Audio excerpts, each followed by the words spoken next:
Hello and welcome to IPT 286. I'm Rick West and I'm your instructor for this semester, and I'm sorry I can't be with you today.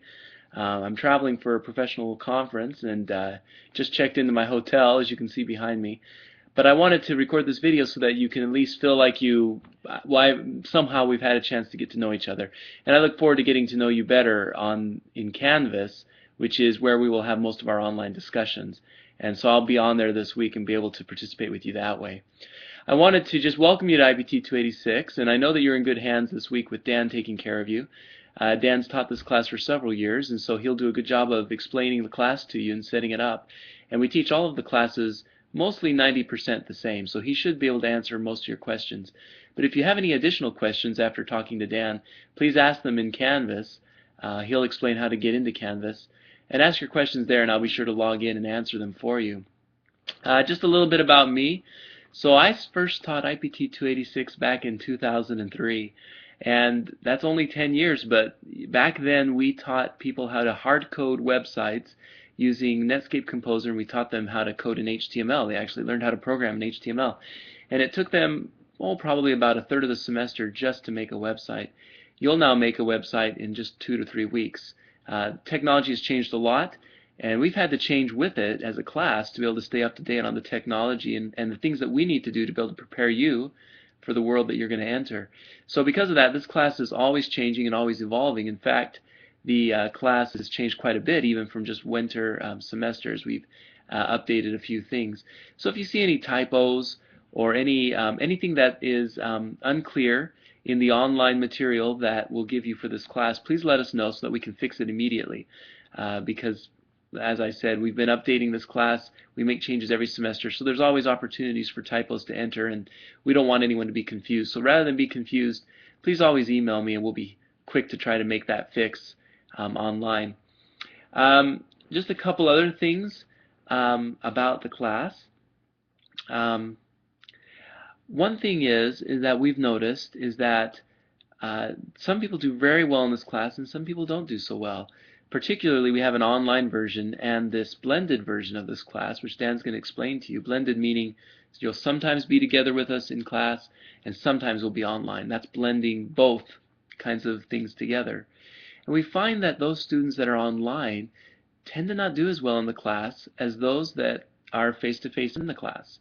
And we don't know exactly what the reason is, but I think one of the reasons is that when people are only doing the online portion of the class, they are maybe a little bit intimidated, or they don't feel like they know me well enough to come and get help when they need help.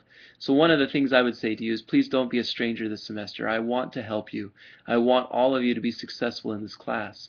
So if you have any questions about any of the assignments, please email me, and either myself or the TA, we can set up a time to meet with you and work through the assignments with you.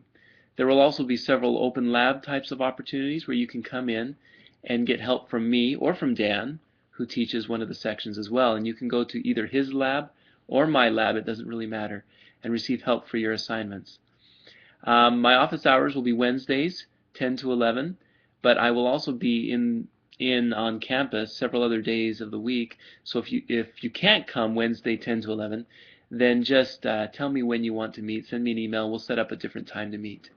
The last thing I want to say is, once again, I want all of you to be successful. So because of that, I have a little bit of a different grading policy. I want you to do the very best you can the first time you do your assignment. And if you have turned your assignment in on time and given it your best effort, which we can usually tell if you have or haven't, then you have the opportunity, after I've given you feedback, to do a revision of the project within a week, since it's a spring semester, a little bit shorter. And you can make that revision within a week and get up to 90% of the full credit on the revision.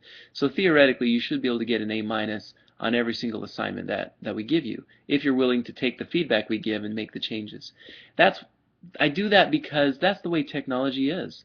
I never hardly ever do anything correct the first time when I do technology. I try something out, I try to make something, and then I see what doesn't work, and then I go find some help, usually online in the form of a tutorial, and then I fix it. And so that's kind of one of the attitudes I hope that you'll learn, is that even if you don't get it right the first time, with technology, it's worth trying to do it again, and usually you can figure things out the second or third time, and I'll be there to help you. So I'll give you feedback on your assignments, and if you do the changes that I ask you, then you can get those points back. Another thing is there will be some points for class participation in the discussion boards in Canvas, which is what Dan's going to introduce you to today. So be sure you do those discussions. I have a lot of students that miss points just because they don't come in and participate in the discussions.